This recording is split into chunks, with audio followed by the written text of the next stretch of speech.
Assalamualaikum warahmatullahi wabarakatuh. Salam sejahtera untuk kita semuanya. Om Swastiastu, Nama Budaya, Salam Pancasila.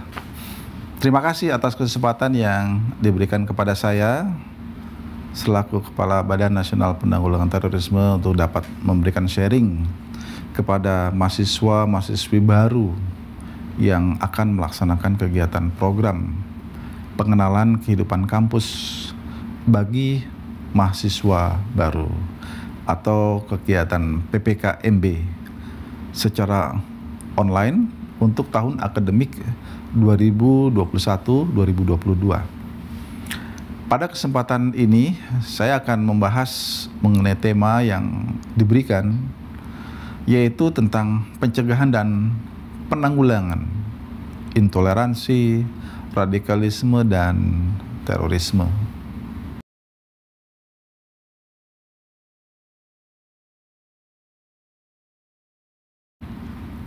Sebagaimana kita ketahui bahwa Global Terrorism Index, respon PBB, dan indeks potensi radikalisasi, adik-adik sekalian, mahasiswa-mahasiswi yang saya banggakan, untuk dapat memahami bahaya terorisme tersebut, pertama mari kita pahami terlebih dahulu posisi Indonesia berkaitan dengan ancaman terorisme yang menurut Global Index Terorisme mengeluarkan hasil survei yang menjelaskan bahwa Indonesia berada pada peringkat ke-37, naik peringkat dari tahun sebelumnya. Artinya ini semakin besar dia rankingnya, menunjukkan bahwa dampak buruk terorisme ke negara kita tidak memberikan arti atau dampak yang mengkhawatirkan bagi masyarakat.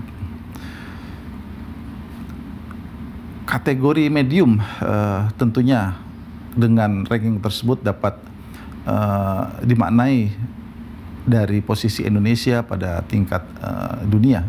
Pada tingkat regional di Asia Tenggara, Indonesia masih lebih aman dibandingkan dengan Filipina, Thailand, dan Myanmar.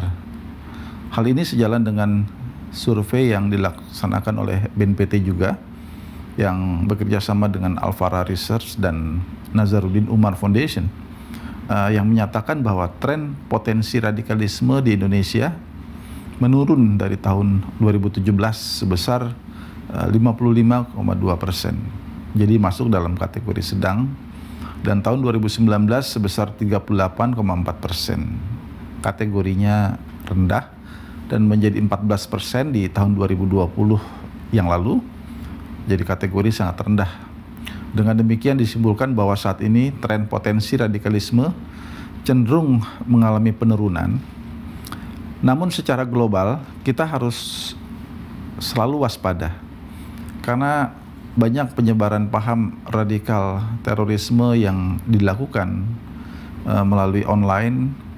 Hal ini juga diserukan oleh Perserikatan Bangsa-Bangsa dengan mengeluarkan resolusi nomor 2532 pada tanggal 1 Juli 2020 yang lalu dalam rangka menjaga perdamaian dan keamanan internasional di masa pandemi. Yang isi seruannya adalah meminta agar dilakukan dengan segera gencatan senjata di daerah konflik di berbagai belahan dunia. Namun permintaan gencatan senjata tersebut tidak berlaku bagi operasi terhadap jaringan teroris internasional, antara lain ISIS, Al-Qaeda, dan juga satu lagi adalah Taliban ya.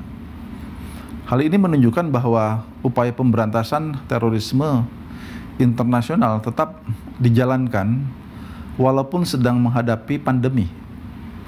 Selain itu, United Nations Counterterrorism Executive Directorate telah mengeluarkan policy paper mengenai ancaman terorisme dan ekstremisme berbasis kekerasan di masa pandemi dengan mengingatkan negara-negara anggota PBB terkait dengan ancaman risiko jangka pendek dan jangka panjang terorisme di masa pandemi. Dari policy paper tersebut, dua hal yang menjadi fokus utama penanggulangan terorisme, yaitu satu, fokus pada upaya penanggulangan terorisme terkait penyalahgunaan internet atau misuse of cyberspace oleh kelompok jaringan teroris. Dalam hal ini merupakan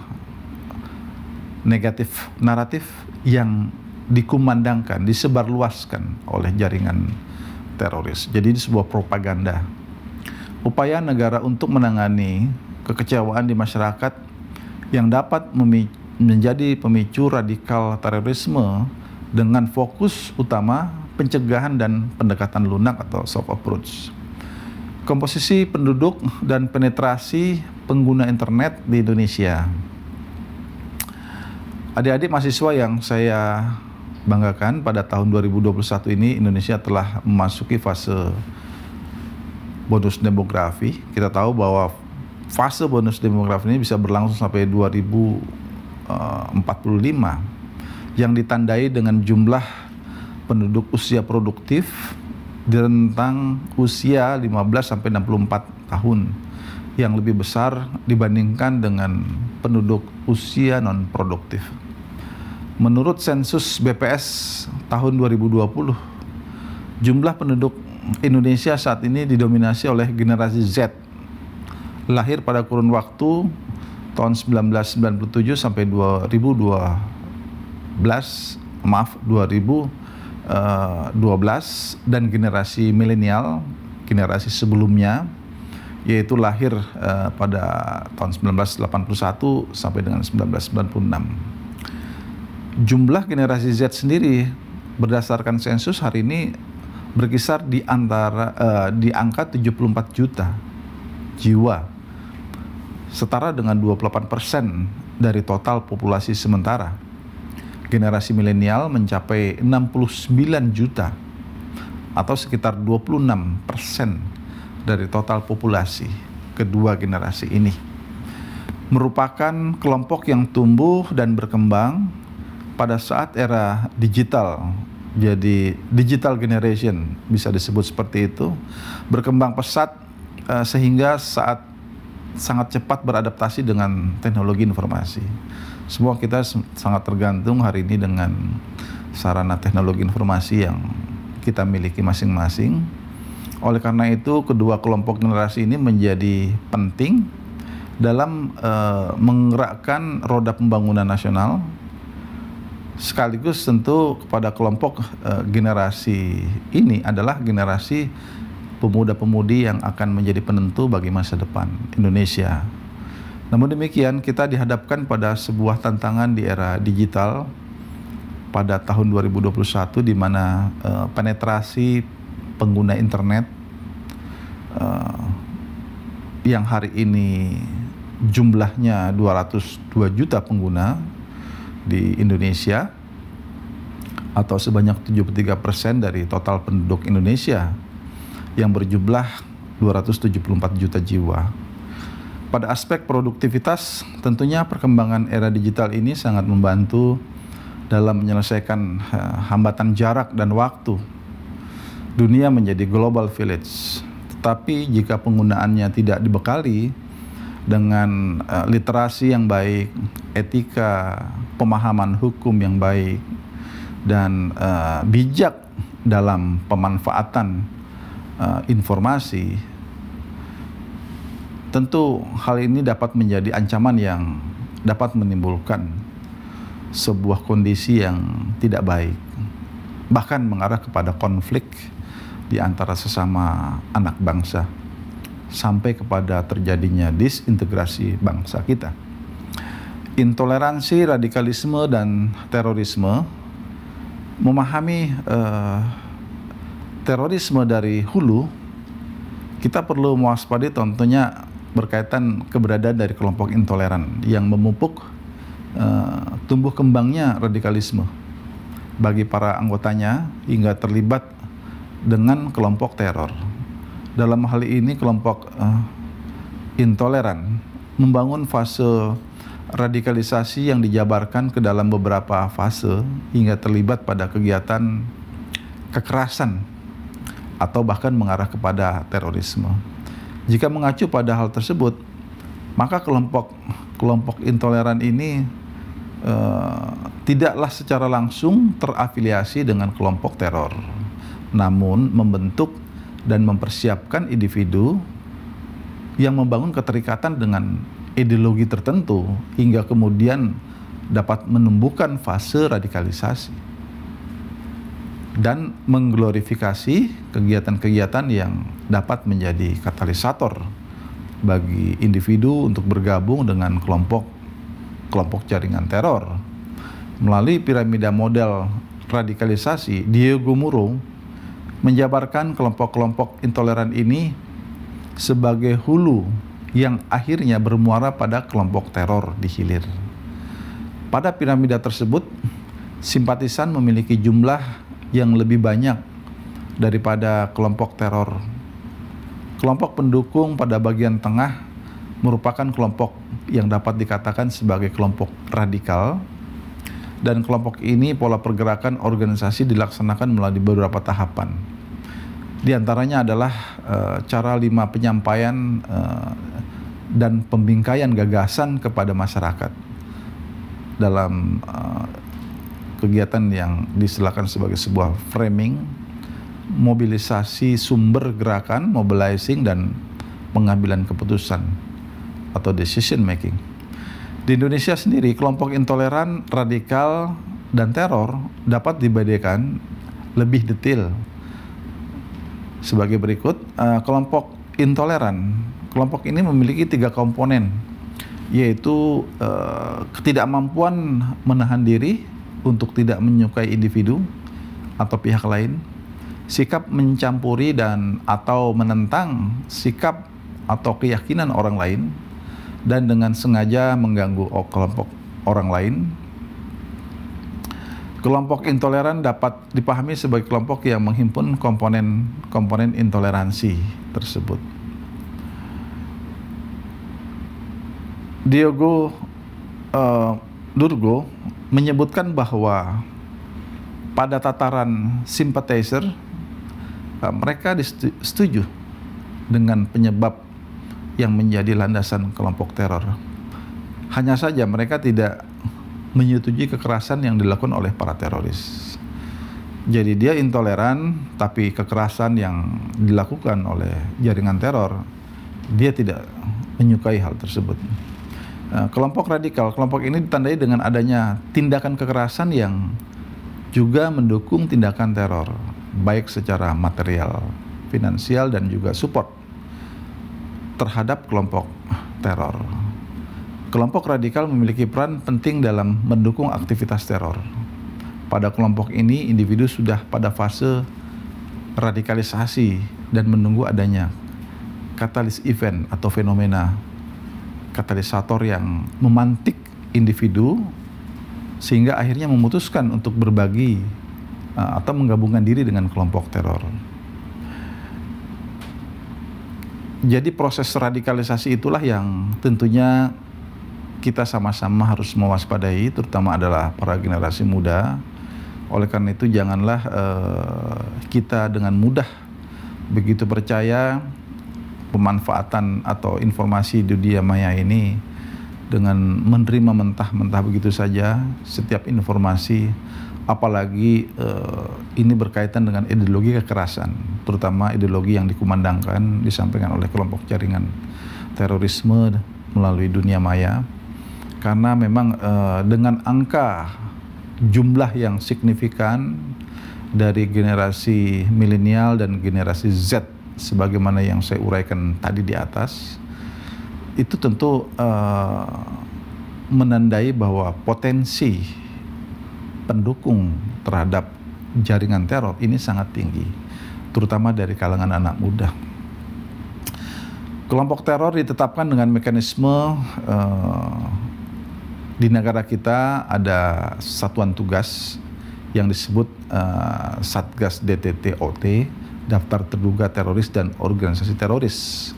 sebagai individu dan korporasi yang secara langsung maupun tidak langsung diajukan oleh Polri. Jadi ada mekanisme terhadap individu maupun entitas yang memiliki atau telah dibuktikan atau belum dibuktikan, diketahui adalah merupakan jaringan atau terafiliasi dengan kelompok teror.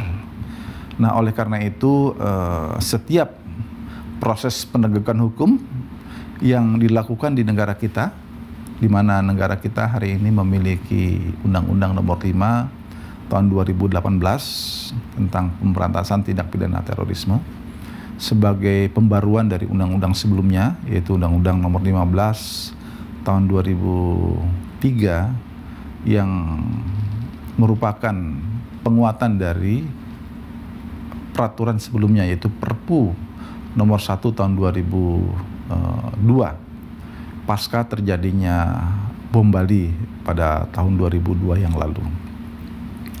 Setelah mereka diproses secara hukum ataupun diperoleh sebuah informasi intelijen bahwa entitas maupun individu tertentu dapat dimasukkan dalam daftar terduga teroris dan organisasi teroris. Ini adalah sebagai upaya pencegahan untuk dirilis kepada publik, baik itu di tingkat domestik maupun global, sehingga masyarakat menyadari ada pihak-pihak tertentu yang harus diwaspadai.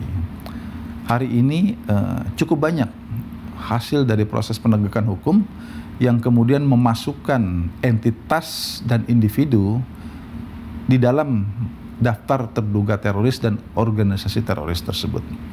Jadi ini adalah sebuah proses dalam rangka memberikan akses kepada publik, sehingga tentunya publik menyadari, dan dengan adanya informasi tersebut kita harus terus sama-sama melakukan kolaborasi, kerjasama agar upaya-upaya penanggulangan terorisme ini dapat berjalan secara simultan, sinergi dengan kolaborasi, sehingga dapat menghasilkan sebuah kekuatan yang sangat maksimal bagi negara di dalam mengantisipasi kejahatan terorisme ini. Kejahatan terorisme yang diawali dengan suatu sikap radikalisme dan intoleran sebagaimana yang saya uraikan di atas. Pada umumnya hari ini kita di Indonesia khususnya diwarnai dengan propaganda dari kelompok jaringan teroris global yang terus mencoba memperoleh dukungan dari berbagai kalangan, utamanya dari generasi milenial dan generasi Z yang saya sampaikan. Karena propaganda seperti Al-Qaeda dan ISIS, di mana mereka adalah pengusung ideologi terorisme yang berindikasikan menyetujui kekerasan, anti kepada demokrasi, anti kepada konstitusi negara, bersifat menghalalkan segala cara, dan kemudian juga bisa mereka menyatakan bahwa kelompok yang tidak sejalan dengan mereka adalah sebagai yang mereka istilahkan sebagai kaum kafir, dan kemudian mereka perangi. Jadi ini adalah sebuah kondisi-kondisi karakteristik dari pengusung ideologi kekerasan, di mana yang kalau kita lihat juga memanfaatkan teks-teks dalam agama. Nah, kita harus waspada dengan kondisi seperti ini, karena tentunya ini dapat menjadi sebuah informasi yang menyesatkan generasi muda Indonesia. Dalam hal mengantisipasi ini, Badan Nasional Penanggulangan Terorisme berupaya membangun sebuah kekuatan negara dengan tentunya mengedepankan tindakan yang bersifat soft approach dan hard approach.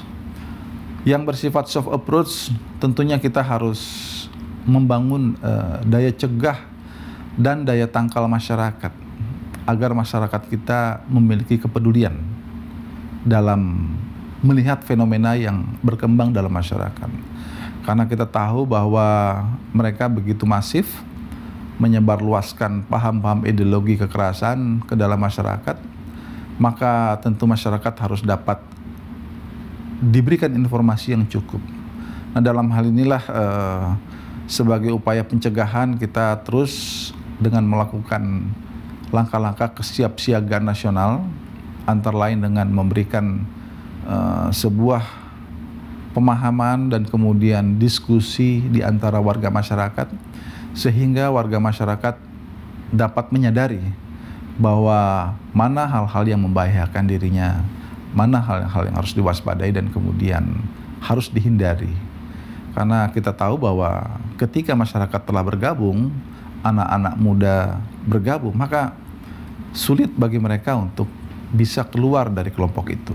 Ini adalah sebuah fakta pengalaman yang selama ini kita lihat dalam masyarakat. Yang berikutnya tentu adalah sinergi di antara seluruh kementerian lembaga. Kita harus terus berupaya bersama-sama, karena kejahatan terorisme ini bisa masuk ke segenap elemen masyarakat kita, baik itu yang mereka berada dalam aparatur pemerintahan maupun dalam masyarakat, kelompok-kelompok entitas civil society. Makanya kita harus berupaya semua kementerian lembaga dan juga civil society kita bersatu padu agar upaya-upaya pencegahan bisa berjalan maksimal. Ini sudah terus kita lakukan dalam kegiatan-kegiatan yang tentunya dapat menjadi sebuah diskursus bagi semua elemen bangsa untuk menyadari tentang bahaya terorisme itu sendiri. Dalam hal mengantisipasi bahaya terorisme ini, dua hal yang terus harus kita perkuat di dalam negara kita, dan tentunya juga ini melibatkan seluruh kalangan generasi muda. Yang pertama, kita tentu harus terus mewaspadai, karena ideologi terorisme pasti bertentangan dengan paradigma nasional kita. Kita tahu paradigma nasional kita adalah sebagaimana yang tertuang dalam 4 konsensus nasional ketika awal bernegara. Yang pertama adalah konstitusi negara kita, Undang-Undang Dasar 1945. Yang kedua, Pancasila. Yang ketiga, Bhinneka Tunggal Ika. Dan keempat itu adalah Negara Kesatuan Republik Indonesia. Ideologi yang ditawarkan oleh jaringan terorisme pasti bertentangan dengan paradigma nasional kita, bertentangan dengan konsensus nasional. Oleh karena itu, kita harus pastikan bahwa apapun yang mereka tawarkan, jika bertentangan dengan hal-hal yang saya sampaikan tadi, berkaitan 4 konsensus nasional, berarti itu adalah sesuatu kondisi yang tidak baik, merupakan ancaman bagi negara kita, merupakan nilai-nilai yang tidak layak untuk kita ikuti. Karena pastinya mereka memiliki agenda-agenda tersendiri, dan bahkan agenda-agenda itu adalah agenda kekerasan, yaitu perbuatan teror.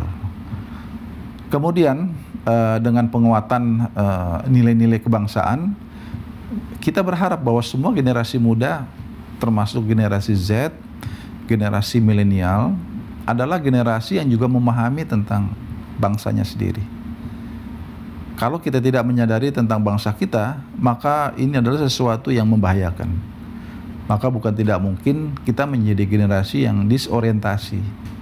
Ketika kita disorientasi dan kemudian kita berpaling dengan isu-isu atau ideologi yang ditawarkan pihak lain yang bersifat transnasional ini, maka ini adalah sebuah kondisi yang bisa mengancam masa depan bangsa kita.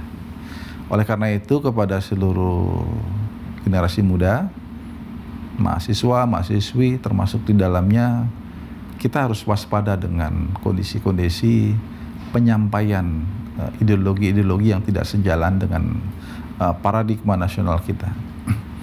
Kemudian dikarenakan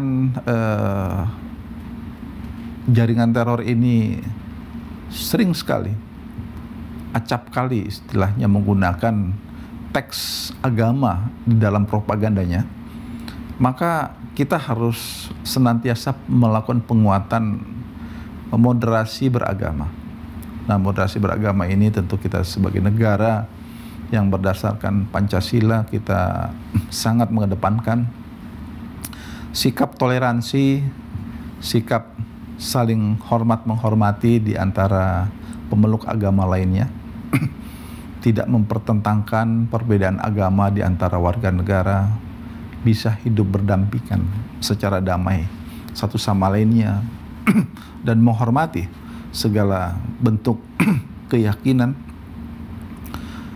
dan keimanan yang dianut oleh warga negara walaupun itu berbeda. Ini adalah sesuatu yang tentunya dijamin oleh konstitusi negara kita, dan tentunya semangat bertoleransi dalam kehidupan beragama inilah merupakan sebuah kewajiban bagi generasi muda di seluruh Indonesia untuk terus melestarikan semangat sebagaimana yang telah dituangkan oleh para leluhur kita, baik itu di dalam konstitusi negara kita maupun dalam nilai-nilai luhur ideologi negara kita, Pancasila. Badan Nasional Penanggulangan Terorisme terus ke depan akan tetap mengajak seluruh komponen bangsa untuk bersama-sama terus mewujudkan tujuan nasional kita. Yang pertama, tentu kita tahu bahwa tertuang di dalam mukadimah Undang-Undang Dasar Negara kita melindungi segenap tumpah darah dan bangsa Indonesia. Yang kedua adalah mencerdaskan kehidupan bangsa, memajukan kesejahteraan umum, dan kita bertekad turut serta mewujudkan perdamaian dunia. Ini adalah amanah konstitusi yang tentunya menjadi hal yang dapat kita pahami bersama dan kita implementasikan di masa kini dan yang akan datang.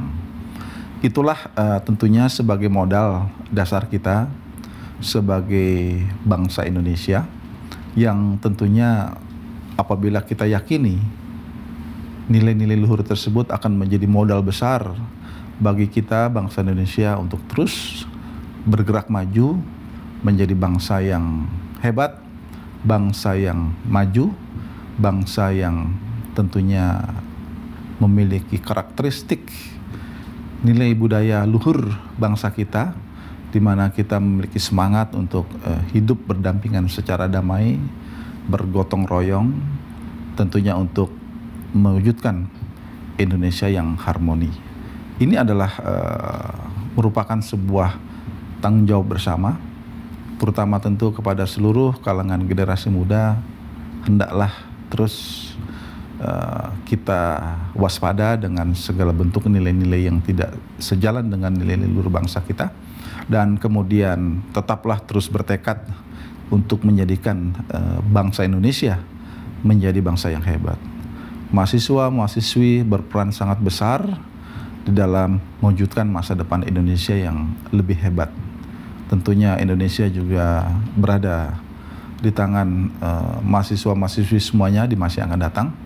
Oleh karena itu kami berkeyakinan bahwa dengan semangat mencintai nilai-nilai luhur bangsa kita, kemudian mengimplementasikan apa yang telah disampaikan tadi mengenai 4 konsensus nasional yang merupakan paradigma nasional kita, maka kita akan bisa menjadi bangsa yang hebat, selamat dari berbagai ancaman, bahaya yang tentunya setiap saat bisa menghampiri bangsa kita. Terima kasih, selamat belajar, sukses untuk Anda semuanya, dan jangan kecewakan orang tua Anda, jangan kecewakan tentunya seluruh kerabat sahabat Anda yang menanti Anda untuk menjadi orang yang hebat. Terima kasih. Wassalamualaikum warahmatullahi wabarakatuh. Om Santi Santi Santi Om.